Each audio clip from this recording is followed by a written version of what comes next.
شروع اللہ کا نام لے کر جو بڑا مہربان نہایت رحم والا ہے۔ اے پیغمبر، مسلمانوں سے کہہ دو کہ جب تم عورتوں کو طلاق دینے لگو تو عدت کے شروع میں طلاق دو اور عدت کا شمار رکھو، اور خدا سے جو تمہارا پروردگار ہے ڈرو۔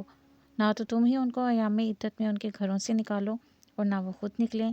ہاں، اگر وہ سری بے حیائی کریں تو نکال دینا چاہیے، اور یہ خدا کی حدیں ہیں۔ جو خدا کی حدوں سے تجاوز کرے گا وہ اپنے آپ پر ظلم کرے گا۔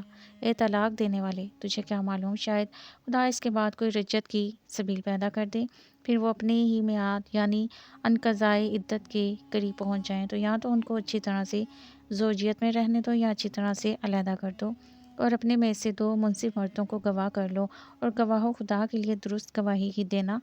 ان باتوں سے اس شخص کو نصیحت کی جاتی ہے جو خدا پر اور روز آخرت پر ایمان رکھتا ہے، اور جو کوئی خدا سے ڈرے گا وہ اس کے لیے رنج و محن سے مخلصی کی صورت پیدا کر دے گا، اور اس کو ایسی جگہ سے رزق دے گا جہاں سے وہم و گمان بھی نہ ہو، اور جو خدا پر بھروسہ رکھے گا تو وہ اس کو کفایت کرے گا۔ خدا اپنے کام کو جو وہ کرنا چاہتا ہے پورا کر دیتا ہے۔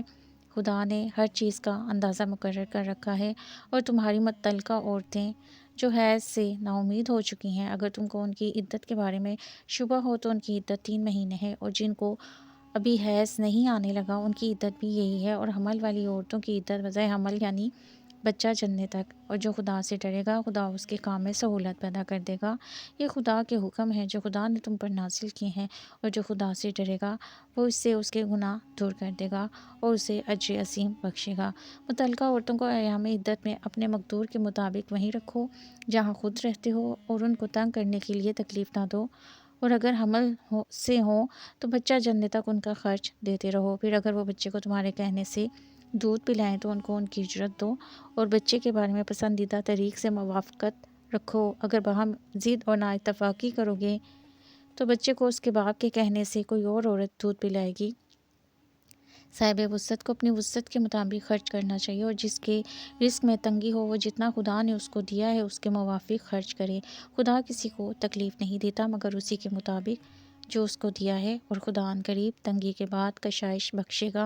اور بہت سی بستیوں کے رہنے والوں نے اپنے پروردگار اور اس کے پیغمبروں کے احکام سے سرکشی کی تو ہم نے ان کو سخت حساب میں پکڑ لیا، اور ان پر ایسا عذاب نازل کیا جو نہ دیکھا تھا نہ سنا۔ سو انہوں نے اپنے کاموں کی سزا کا مزہ چکھ لیا، اور ان کا انجام نقصان ہی تو تھا۔ خدا نے ان کے لیے سخت عذاب تیار کر رکھا ہے۔ تو اے ارباب دانش جو ایمان لائے ہو، خدا سے ڈرو۔